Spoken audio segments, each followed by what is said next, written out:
E aí galera do canal Futeversal, vamos aqui reagir a mais um vídeo de futebol, de mais um canal de futebol. E o nome do vídeo é As Maiores Freguesias no Futebol Brasileiro. E esse vídeo é do canal Storyboard Futebol, que é um canal que eu gosto muito, inclusive eu já fiz outros vídeos de react utilizando outros vídeos desse mesmo canal, do Storyboard Futebol. E postei aqui no canal para vocês verem, né? E esse é mais um que vai para coleção, né? Vamos lá, vamos começar.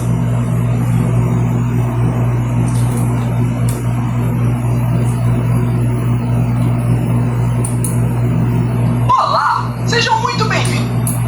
Olá, sejam muito bem-vindos a mais um vídeo.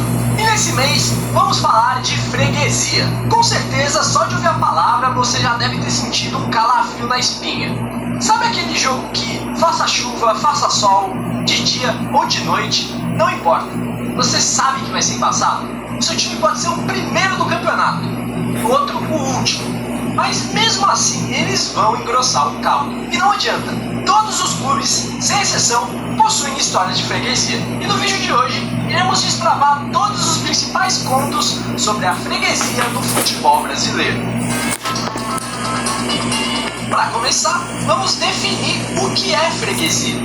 Freguês é aquela pessoa que sempre frequenta um certo estabelecimento, aquele cliente constante. No futebol, o freguês é aquele time que sempre leva a pior diante de outro time específico, como se esse outro time sempre lucrasse em cima desse freguês.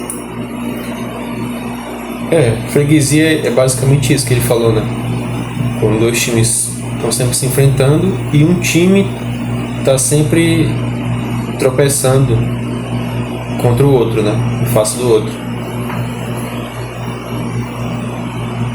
Então o outro time está sempre ganhando ou 3 pontos, ou 1 ponto, né?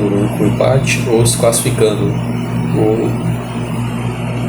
ou pelo saldo de gols, se for uma torneio mata-mata. Freguesia basicamente é isso, foi o futebol, né? Um time está sempre, quando enfrenta o outro, um dos times está sempre tropeçando contra o outro. E esse outro time está sempre levando a melhor.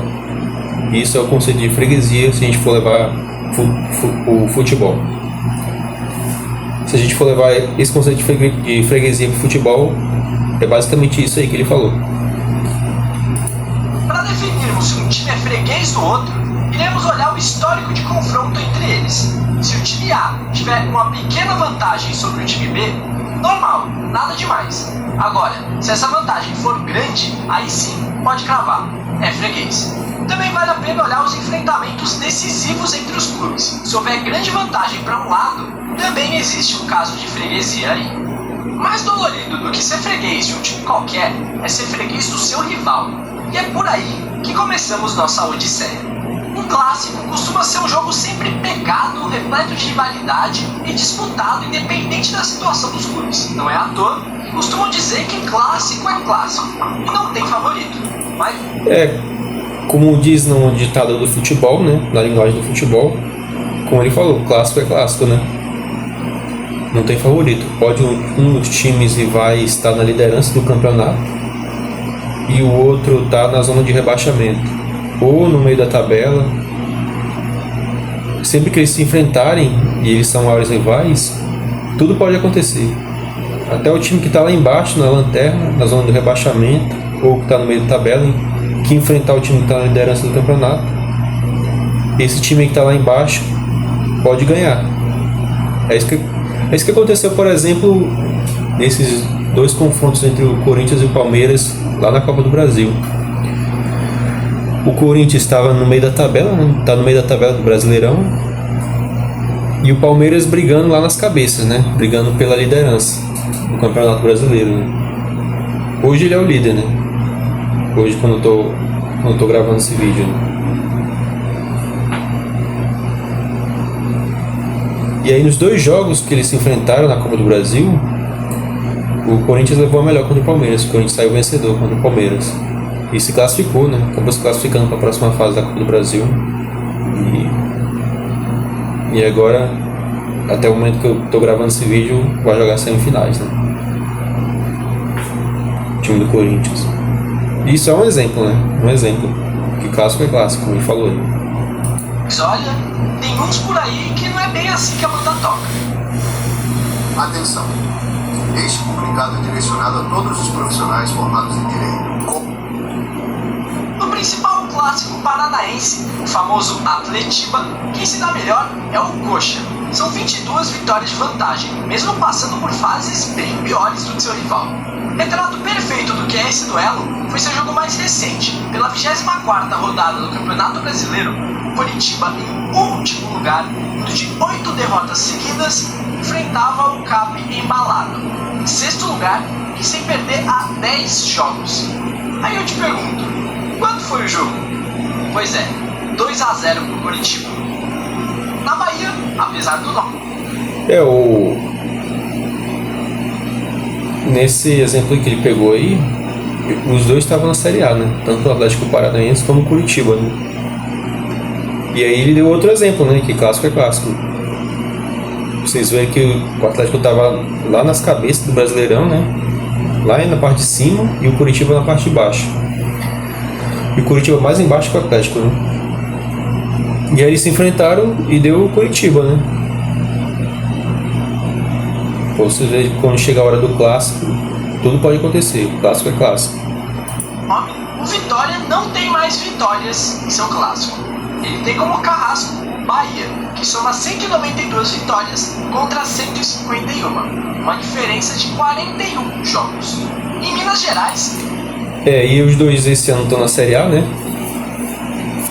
Os dois esse ano estão na Série A, tanto o Bahia como o Vitória, né? E o Bahia... Sendo que o Bahia recebeu um upgrade, né? Vamos dizer assim, né? Que virou ZAF, né? E agora recebeu uma injeção boa de dinheiro. Contratou jogadores melhores, contratou um técnico melhor. O time evoluiu, melhorou. E tá aí, né? Brigando nas cabeças aí no Brasileirão, né? O Bahia.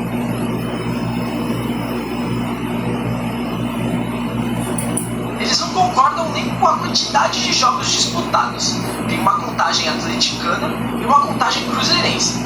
Mas ambas as contagens dizem a mesma coisa. O Cruzeiro é batido do Atlético Mineiro. E nem adianta reclamar, os números não mentem. Mas, e se eu te contar que o Cruzeiro nem é o maior patinho do Galo? No caso do Clássico Mineiro, né? Entre o Atlético Mineiro e o Cruzeiro... entre o Galo e a Raposa, que são os mascotes dos dois, né, respectivamente. Cada um tem uma contagem diferente, né? Claro que cada um vai puxar a sardinha mais pro seu lado, né? Como vocês veem no exemplo. E a contagem do Cruzeiro, a disparidade dele pro Atlético, a desvantagem dele pro Atlético é mais, encurta mais, né? Agora, se vocês forem reparar, a contagem do Atlético Mineiro, contagem do Galo, a disparidade de vitórias no confronto entre o Atlético Mineiro e o Cruzeiro é maior, já aumenta mais.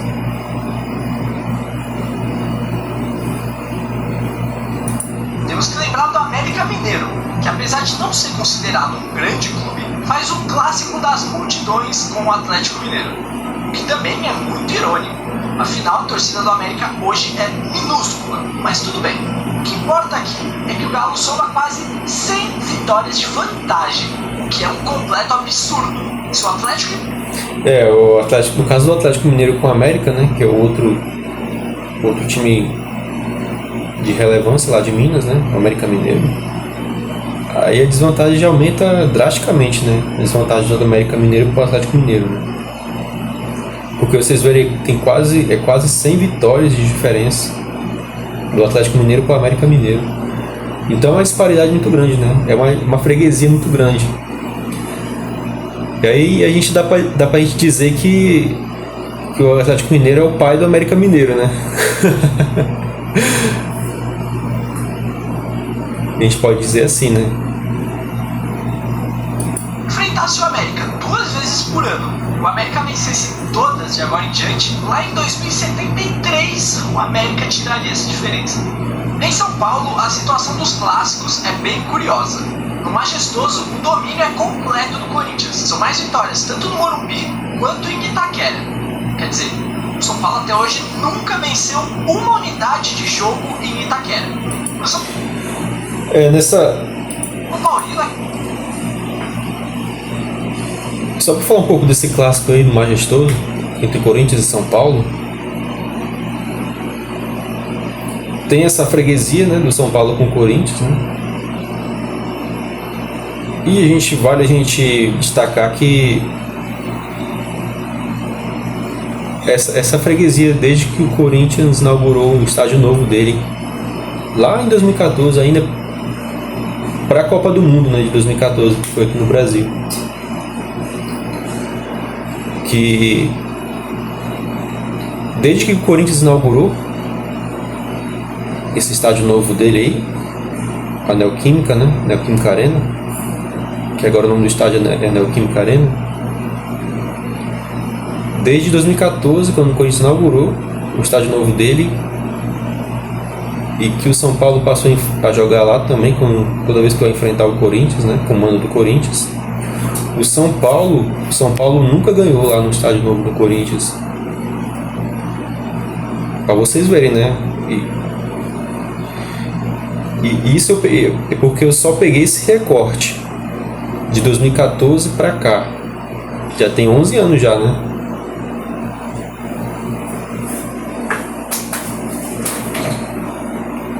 Já. E aí também teve, né, uma freguesia do São Paulo toda vez que enfrentou o Palmeiras também, desde quando ele inaugurou o estádio novo do Palmeiras também. Desde quando o Palmeiras inaugurou o estádio novo dele, lá em 2014 também, igual o Corinthians.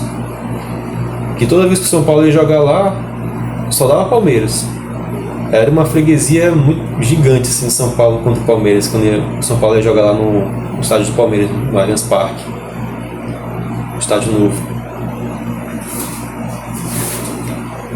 E aí essa freguesia durou de 2014,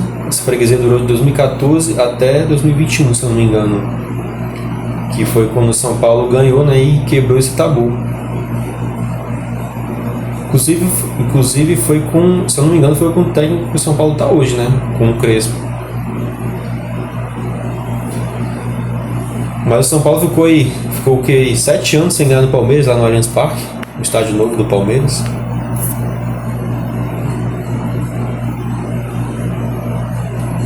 Aquele estádio representa tudo que há de mal no mundo, literalmente um inferno na Terra. No derby, que sempre foi muito equilibrado, a vantagem é palmeirense, pelo maior número de vitórias e também por ter se classificado nos dois principais confrontos, os mata-matas da Libertadores de 99 e 2000. Para vocês verem que no derby, né, que é como chamado o confronto entre Palmeiras e Corinthians, a desvantagem é mínima, né, pequena, né. O Palmeiras tem um pouquinho mais de vitória do que o Corinthians.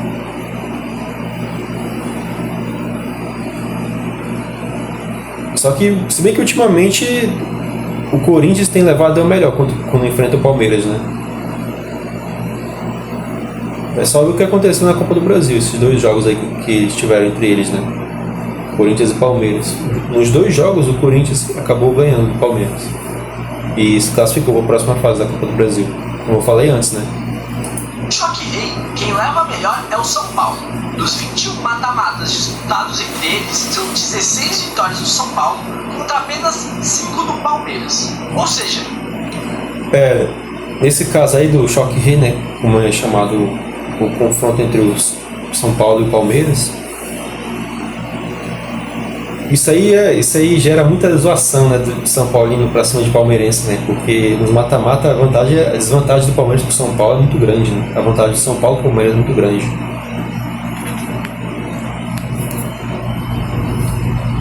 E se a gente for levar lá para o passado, nos anos 2000, de 2000 a 2010, Toda vez que o Palmeiras ia jogar contra o São Paulo, principalmente no Morumbi, esquece, mano. Esquece, ó. Era tropeço na certa. Ou o Palmeiras empatava, ou o Palmeiras perdia. Toda vez que fosse jogar contra o São Paulo lá no Morumbi. Nessa época aí, entre 2000 e 2010. Ainda mais que o São Paulo tava com um timaço nessa época aí, né? Vinha montando times muito bons também. O São Paulo ganhava o Paulistão, ganhou o Campeonato Paulista, né? Ganhou nesse intervalo aí de 2000 e 2010, ele foi tricampeão do Campeonato Brasileiro, né? Ganhou o Campeonato Brasileiro em 2006, 2007 e 2008. Isso sem falar de que o São Paulo ganhou a Libertadores em 2005, né? E o Mundial de Clubes também em 2005, para vocês verem, né? E sem falar que o Palmeiras nessa época não era essa potência que é hoje, né? Que a gente vê hoje, né? Praticamente disputando tudo que é título que ele de campeonato que ele está participando, né? Ganhando Brasileirão, ganhando Libertadores, aí ganhou 2 vezes seguida a Libertadores do Palmeiras, 2020 e 2021. Brasileirão também ganhou seguido, Campeonato Paulista. São Paulo é freguês do Corinthians, que é freguês do Palmeiras, que é freguês do São Paulo, que é freguês do Corinthians, que é freguês do Palmeiras, que é freguês do São Paulo, que é freguês do Corinthians, que é freguês do Palmeiras, que é freguês do São Paulo. Entendeu? Tá, mas aí você percebe que tá faltando alguém nessa equação aí. Cadê o Santos? O Santos apanha pra todos. Sugiro até um teste de DNA pra ver quem é o pai do Santos. Porque olha, são vários e vários candidatos. Mas pra aliviar... Coitado do Santos, hein, galera? Coitado do Santos.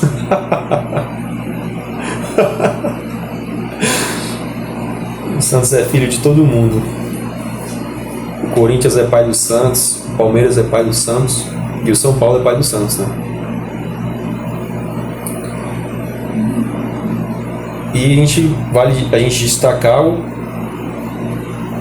confronto que mais teve relevância ultimamente entre Palmeiras e Santos, né? Que foi o da final da Libertadores de 2020, né?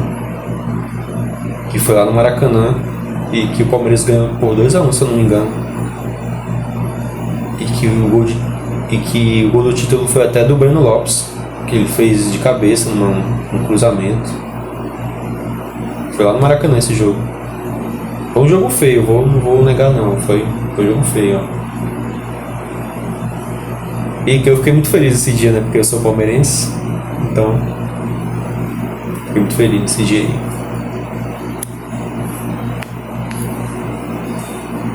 Pouca barra do Fantástico, vamos citar os números da Portuguesa.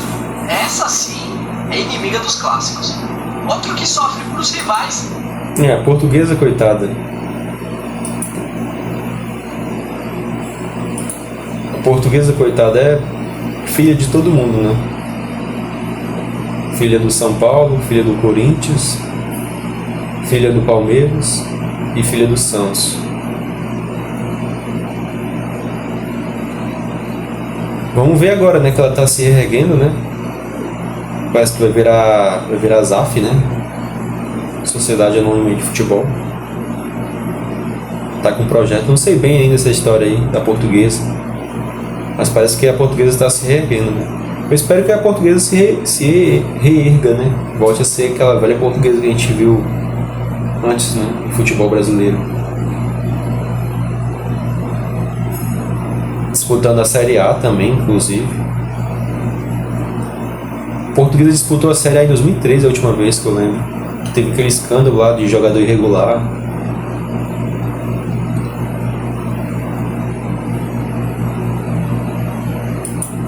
É inimiga dos clássicos. Outro que sofre pros rivais é o Botafogo. Tem histórico ruim contra todos os seus rivais cariocas. Mas de longe, a maior pedra no sapato do fogão se chama Vasco da Gama. Aquele momento do ano que você tanto esperava chegou. A Black November do Estratégia. São 100... O Botafogo, coitado, o Botafogo é o Santos do Rio de Janeiro, né? vamos dizer assim, né? Botafogo como se fosse o Santos lá do Rio de Janeiro. Botafogo é filho de todo mundo lá no Rio, né? Filho do Flamengo, filho do Fluminense e mais filho ainda do Vasco, né? Olha o tamanho da desvantagem, a disparidade de vitória do Vasco no Botafogo. A vantagem do Vasco é muito grande para cima do Botafogo e a desvantagem do Botafogo para o Vasco é muito grande também. 58 vitórias vascaínas contra 105 botafoguenses. Esse duelo, que é conhecido como clássico da amizade, pela relação amistosa das torcidas, o que faz total sentido. Eu também não ia querer brigar com um freguês desses. Outro clássico nada equilibrado é Sport e Santa Cruz. O Sport domina o futebol recifense nesse quesito, mas a diferença de vitórias para o Santa Cruz é impressionante. São 60. Vamos dizer que o Sport sobra lá em Pernambuco, né? Nos clássicos contra os maiores rivais dele lá, né? Porque lá são 3 times, né? São 3 times, os times grandes lá do Pernambuco, né? O Sport, o Santa Cruz e o Náutico. 36 vitórias taladas na garganta do torcedor do Santinho. E pior que esse, só o clássico goiano entre Goiás e Vila Nova. São 152 vitórias esmeraldinas contra 82 do time, ou seja, um saldo de 70 confrontos na conta. A desvantagem nos clássicos lá em Goiânia também a desvantagem nos clássicos lá em Goiás é muito grande também, né? A disparidade de vitória do Goiás para o Vila Nova é muito grande. Pra vocês verem, né? 70 vitórias de diferença do Goiás para o Vila Nova. O Goiás é o pai do Vila Nova, né? É o pai do Vila Nova. Tornando a rivalidade com maior diferença de vitórias e aproveitamento do Brasil uma das maiores do mundo. CPF na nota. Mas se você tá achando ruim ser freguês do seu rival, imagina ficar 33 jogos sem ganhar uma partida dele. Pois é, foi isso que aconteceu com o Paysandu, que ficou de janeiro de 1993 até julho de 97 sem ganhar do Remo, sendo o maior tabu da história dos clássicos brasileiros, 33 jogos. E pra mim... E detalhe, esse confronto entre Remo e Paysandu foi o clássico mais jogado no mundo, tá?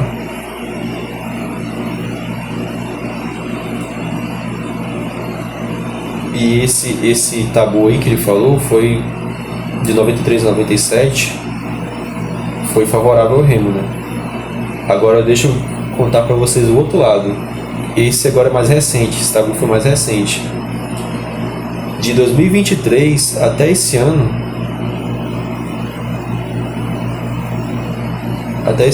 o Paysandu era o pai do Remo, né? O Remo era freguês do Paysandu. Diferente aí desse tabu que ele falou de 93 a 97, né? E que o Paysandu era o freguês do Remo. O Remo era o pai do Paysandu, né?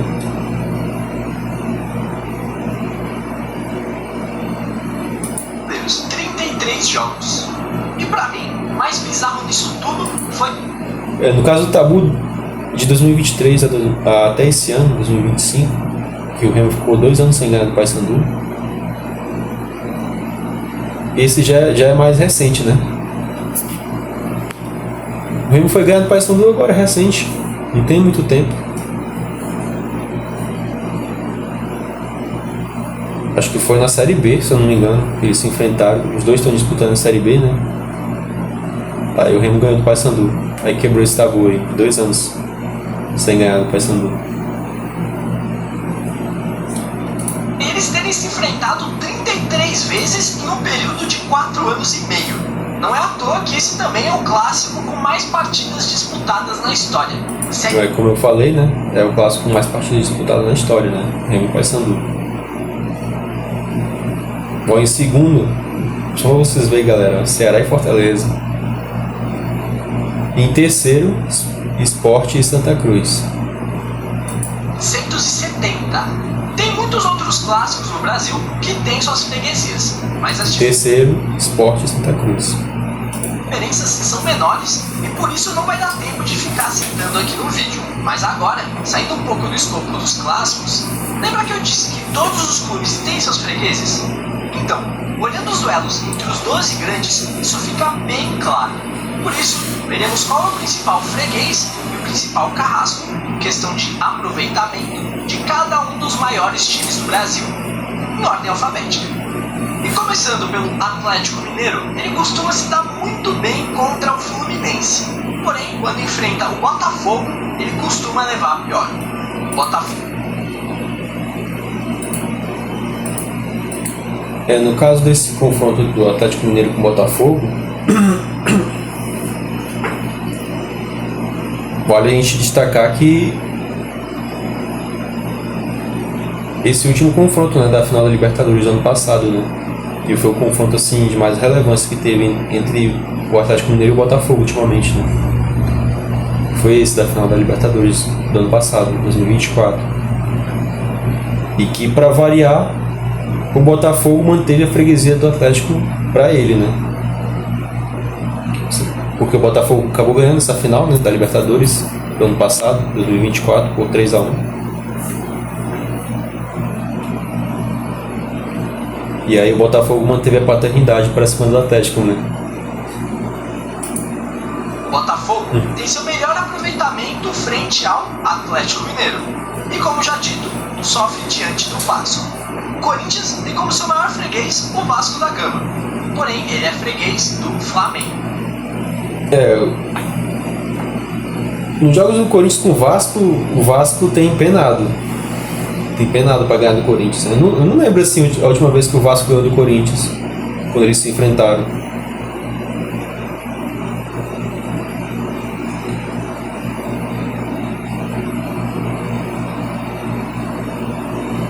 Uma que me marcou muito, uma vitória do Vasco em cima do Corinthians, foi aquela de 1-0 lá no Brasileirão em 2007, que o Corinthians estava lutando para não cair.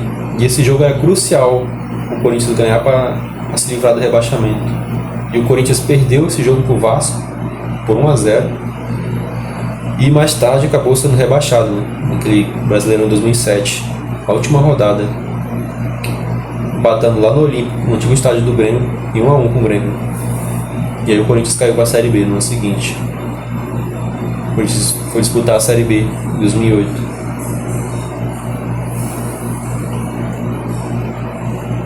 Sendo rebaixado no ano anterior, em 2007, né? O Cruzeiro leva melhor diante do Botafogo, mas tem como grande carrasco o São Paulo. O Flamengo é outro que também curte jogar contra o Botafogo. Ele, por sua... O Flamengo, ele curte jogar porque sempre que, na maioria das vezes que enfrenta o Botafogo, o Flamengo se dá bem, né? Enfrenta o Botafogo, o Flamengo se dá bem, leva melhor. Muitas vezes que eu acompanhei foi em final de Campeonato Carioca, né? Flamengo e Botafogo. E o Flamengo, na maioria das vezes, levando a melhor para cima do Botafogo. O Flamengo sendo o pai do Botafogo, né? E o Botafogo freguês do Flamengo. E com relação a esse confronto entre o Flamengo e o Grêmio, isso aí vem mudando muito ultimamente, né? Muito por conta do Flamengo ter mudado de patamar, né? Como diz o Bruno Henrique, né? O atacante lá do Flamengo.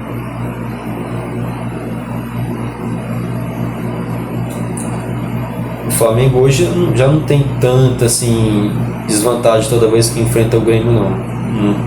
Geralmente, assim, ultimamente foi tem se dado muito bem quando enfrenta o Grêmio. Seja lá no Rio Grande do Sul, lá em Porto Alegre, né, no estádio do Grêmio, ou lá no Rio de Janeiro, no Maracanã, né, quando o jogo tem mando do Flamengo.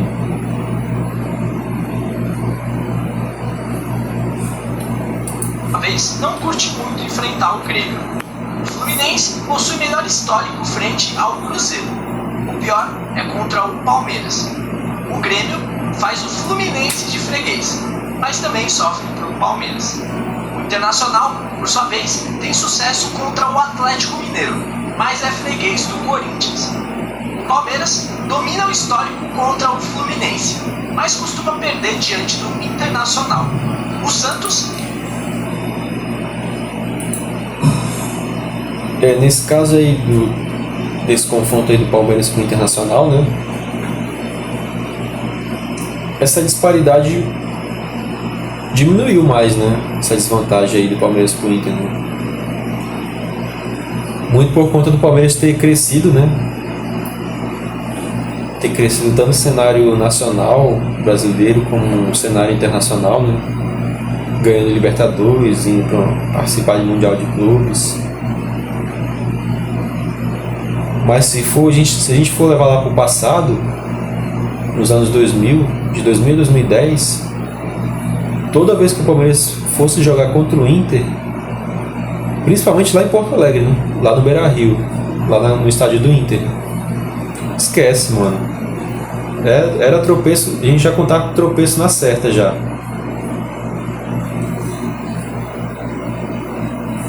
Ou o Palmeiras empatava ou perdia, né? Eu lembro de vários jogos do Brasileirão que o Palmeiras ia lá para Porto Alegre jogar contra o Inter, né? E sempre se dava mal, né? Sempre era filho do Inter, né? Perdia toda vez que enfrentava o Inter, eu empatava toda vez que enfrentava o Inter lá em Porto Alegre. E aí nessa época aí o Palmeiras tinha uma freguesia muito grande pro Inter, né? O Palmeiras era muito freguês do Inter nessa época aí. O Santos tem como seu maior freguês o Grêmio. E seu pior aproveitamento é quando... O Santos com o Grêmio, o Santos leva vantagem sobre o Grêmio, né? Eles se enfrentaram agora recentemente no Brasileirão e empataram, né, por 1-1. E esse confronto aí do Santos com o Palmeiras, como eu falei antes, né?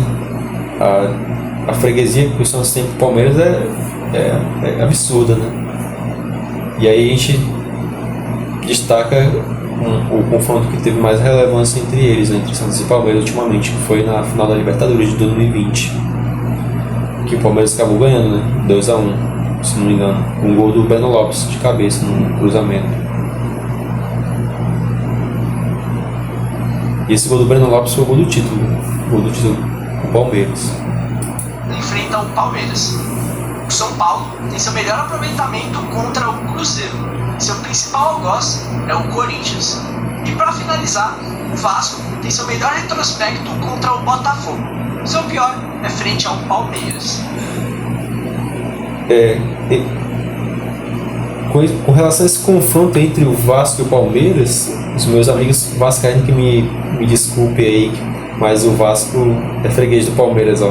O Palmeiras é pai do Vasco. Cara, a última vez que eu lembro que o Vasco ganhou do Palmeiras foi há mais de 10 anos já, ó. Foi em 2015, que eu lembro, a última vitória do Vasco para cima do Palmeiras. Que até o Nenê tava jogando no Vasco ainda, o Nenê que joga hoje no Juventude.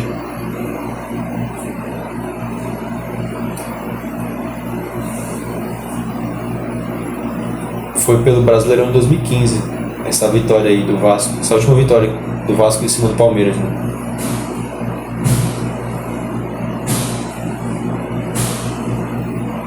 Essa parte da estatística aí, da disparidade do Vasco e do Palmeiras, né, nos confrontos entre eles, isso aí a gente não precisava nem ver estatística, nem a gente está vendo estatística agora, né? Basta a gente olhar para a realidade, né? Para ver o tanto que o Vasco é freguês do Palmeiras, né? E o Palmeiras é pai do Vasco. Me perdoe meus amigos vascaínos, né? Vários meus amigos são tudo vascaíno. Mas me perdoe vocês aí, mas o Palmeiras é pai do Vasco.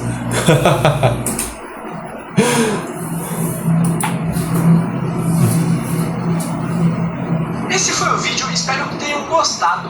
Óbvio que essas relações de freguesia podem mudar com o tempo e que isso não significa absolutamente nada, mas não deixa de ser interessante. Comenta aí embaixo que time que... Claro que pode mudar, né, com o tempo, né? Isso não é absoluto, né? Todas essas as estatísticas que ele mostrou aí no vídeo, né? De freguesia. Mas já serve como uma informação a mais, né? Pra gente saber. Então é isso, galera. Se você gostou do vídeo, deixa seu like. Se você gostou do vídeo, deixa seu like.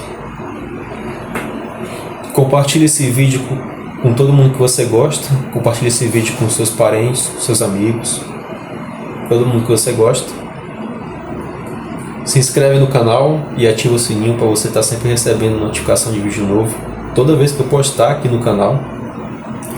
E escreve aí nos comentários qual assim a maior freguesia que você conhece entre dois times aí no futebol brasileiro ultimamente.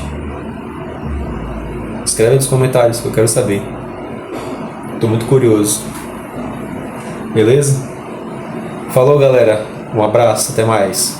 Tchau. Fui.